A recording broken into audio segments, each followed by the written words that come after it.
Se você ainda não viu, vai ver agora.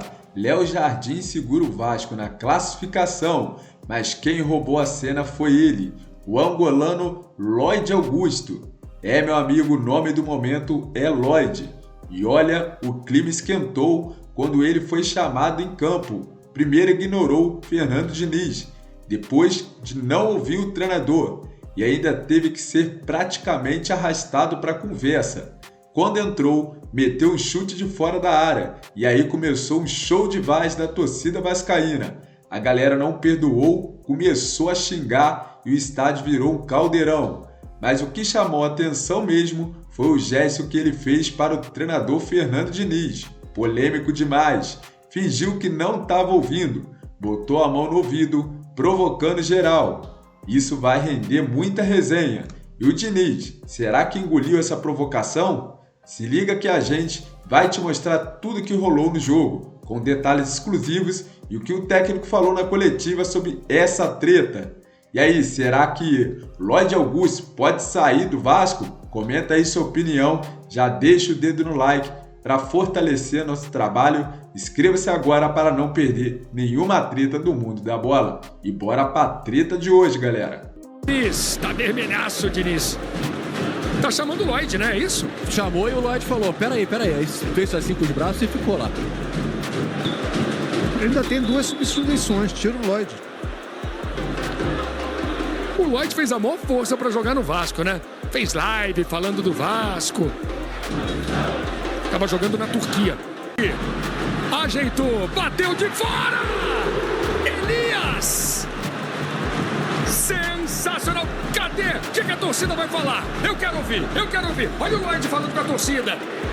Defesaça do Elias! Pra torcida ou pro Diniz? E ganhou a torcida. Ganhou aplausos do Diniz. O Diniz vibrou muito com a finalização e fez uma vibração grande, assim, com o lance. Parabéns. Que noite pro Lloyd, hein? Lloyd Augusto batendo pênalti.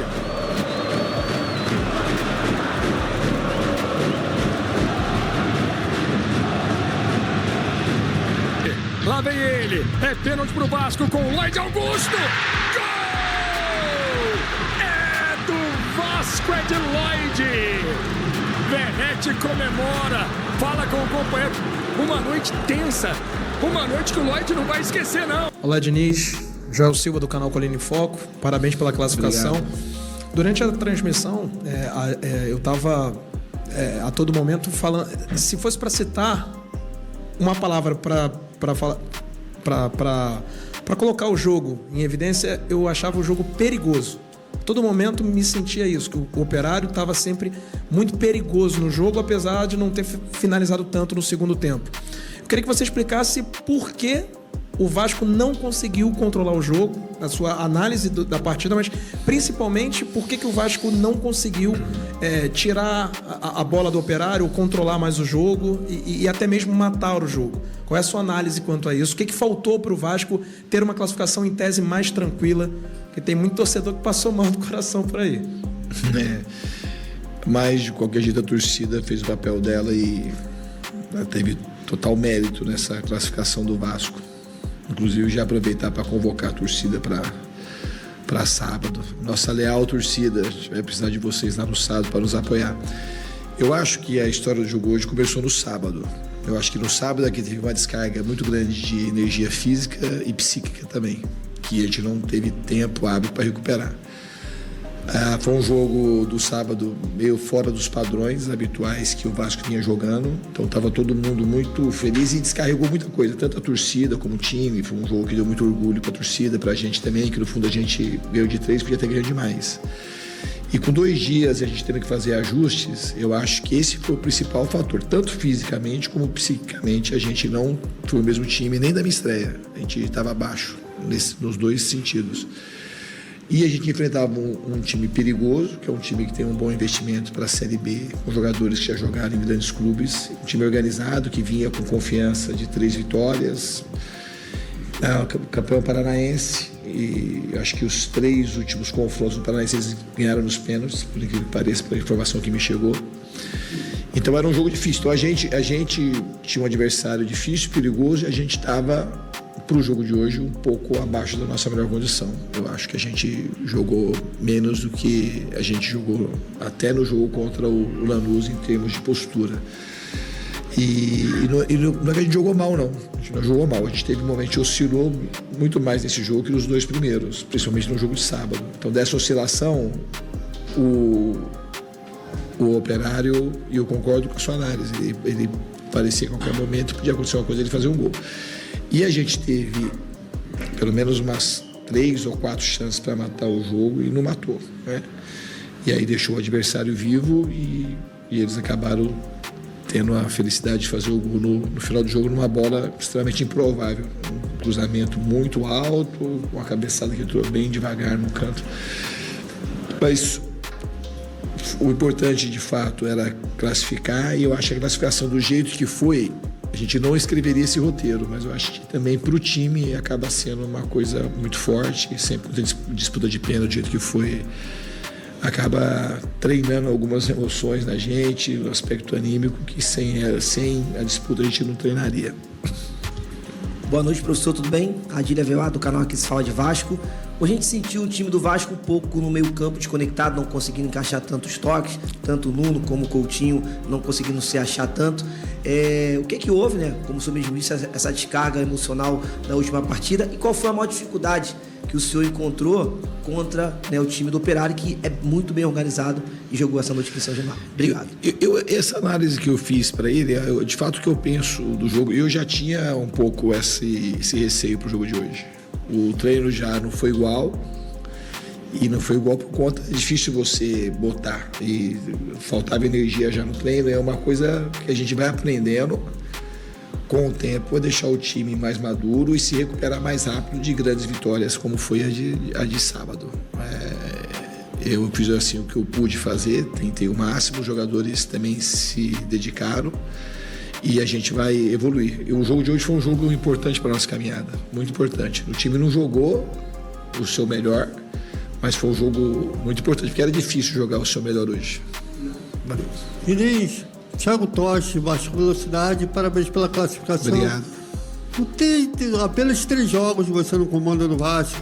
Já conseguiu diagnosticar todos os problemas, o que deveria trabalhar mais, qual é a melhor qualidade, já conseguiu diagnosticar todos os problemas do time do Vasco? Não, todos os problemas não, a gente está tentando melhorar em todos os aspectos o time, tanto individual como coletivamente. Vai levar um tempo, a gente nunca vai conseguir identificar todos, mas aqueles que a gente tem identificado, a gente tem trabalhado e procurando melhorar a equipe. Tudo bem, Diniz? Tudo bem, Wellington. Prazer te ver. Prazer, boa sorte. Obrigado. Sabe que eu torço muito por você. Muito obrigado, igualmente. É verdade. Diniz, você é daqueles que acha que pênalti é loteria? O que você destacaria do seu time nessa classificação? Não, em relação aos pênaltis, eu não acho que é loteria. Eu sempre treinei pênalti. Quando tem chance de disputa, então a gente treinou pênalti ontem. Tá? Então não teve loteria, não acho que é loteria.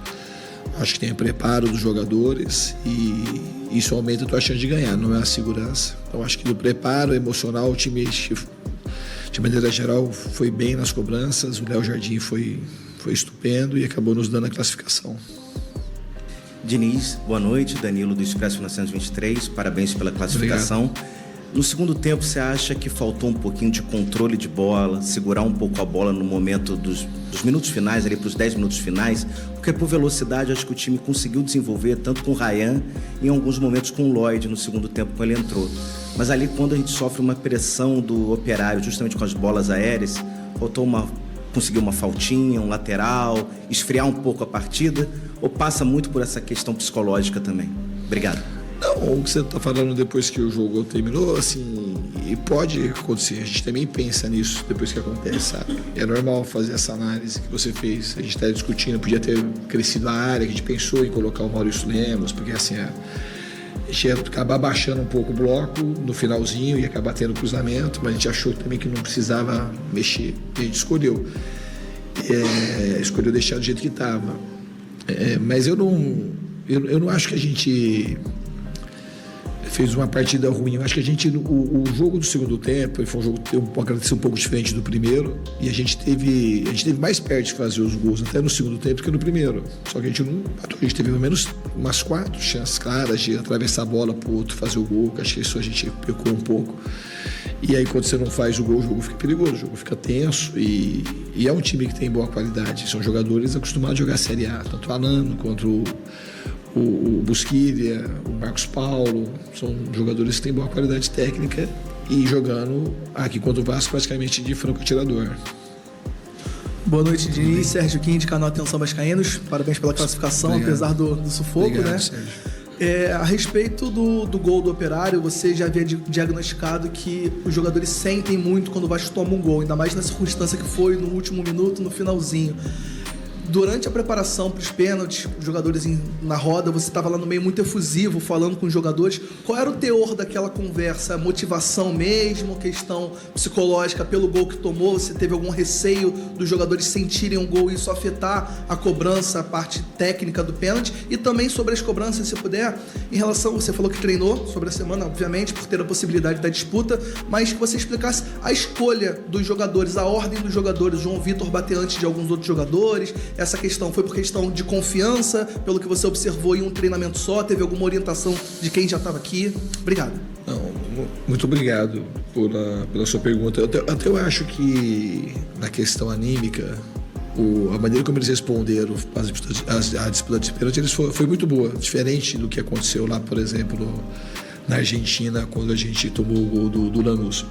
Os jogadores estavam inteiros, a minha participação ali foi de encorajamento, porque eu gosto de quem se posiciona para bater. Esse já vai na posição do João Vitor. Ele treinou ontem, treinou bem, e ele foi um dos primeiros a se colocar à disposição para bater.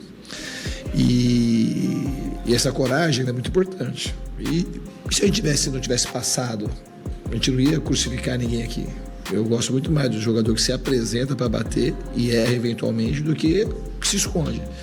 Então é um jogador que é experiente, uma das referências do time, e ele foi um dos que... E ele tinha batido bem ontem tecnicamente, e ele se posicionou para bater, então ele bateria. Não tinha por que não bater o João Vitor. E a ordem foi daqueles que eu tinha mais confiança do que estava acontecendo nos treinamentos e na disposição ali do campo, de quem estava mais confiante para bater na hora. Então a gente foi posicionando aqueles que a gente achava que tinha mais chance de bater. Sempre faço isso. O Veguete, o Tietchan, que eu já conheço bem em disputa, ele é um cara que também tem um aproveitamento muito bom, e fomos colocando nessa ordem. Diniz, tudo bem? Boa noite, parabéns pela classificação. João Pedro Fragoso, Jornal Globo. Diniz, eu queria que você falasse um pouco... Tá ouvindo bem? Que você falasse um pouco do duelo com o Bruno Pivetti. Você como um cara estudioso, e ele tem um livro do futebol, não sei se você já leu o livro sobre periodização tática. Queria que você falasse um pouco desse duelo com ele e também analisasse se no segundo tempo faltou um pouco de físico para o Vasco, se o Vasco cansou talvez e permitiu essa pressão do Operário. Obrigado. Então eu já respondi meio que essa pergunta no meio daquela que acho que fisicamente a gente não estava recuperado totalmente para esse jogo. Não foi no final do jogo. Até acho que no primeiro tempo a gente deu sinais assim de... não é esse cansaço que é aparente para o torcedor, até para a análise de vocês. Era um cansaço, assim, a rotação mais baixa para poder fazer as aproximações e conseguir achar os espaços no campo. E no final acho que pesou para a gente, mais foi no segundo tempo a falta de efetividade para poder fazer o segundo e o terceiro gols do que a queda física. Eu acho que não foi isso. Se a gente faz o segundo gol, o time fica um pouco mais seguro, mais relaxado, porque se ficar com a pressão o tempo todo de 1-0 e o Operário tinha que ficar se lançando. E ao se lançar, o jogo ficou mais fácil para a gente, estava mais perto de fazer o segundo e o terceiro do que tomar o primeiro. Aí no finalzinho, que o jogo praticamente tinha acabado, quando a gente tomou o gol, a gente acabou recuando mais e acabou sofrendo o gol. Alan Santos do BTB Esportes, como você está? Tudo bem? Queria falar um pouco sobre esse resultado, a classificação, mas uma situação que chamou muito a nossa atenção foi o Lloyd com você. Você chamou ele 2 vezes, uma ele não foi, depois você quase invadiu o campo para falar com ele, aí a torcida começou a vaiar também, a xingar o Lloyd. Queria saber o que aconteceu ali entre você e o Lloyd. Não, comigo não aconteceu nada. Eu nem sei muito isso, sabe, do gesto que ele fez. O pessoal tá falando e eu tava tentando passar informação para acalmá-lo, porque a torcida tava já irritada com ele. mas a intenção era de ajudá-lo, de orientá-lo para ele continuar jogando. Então eu não sei, eu preciso conversar com ele para saber o gesto que ele fez. Eu estava falando agora com o pessoal da assessoria de imprensa, de fato eu também não interpretei assim, estava tão focado.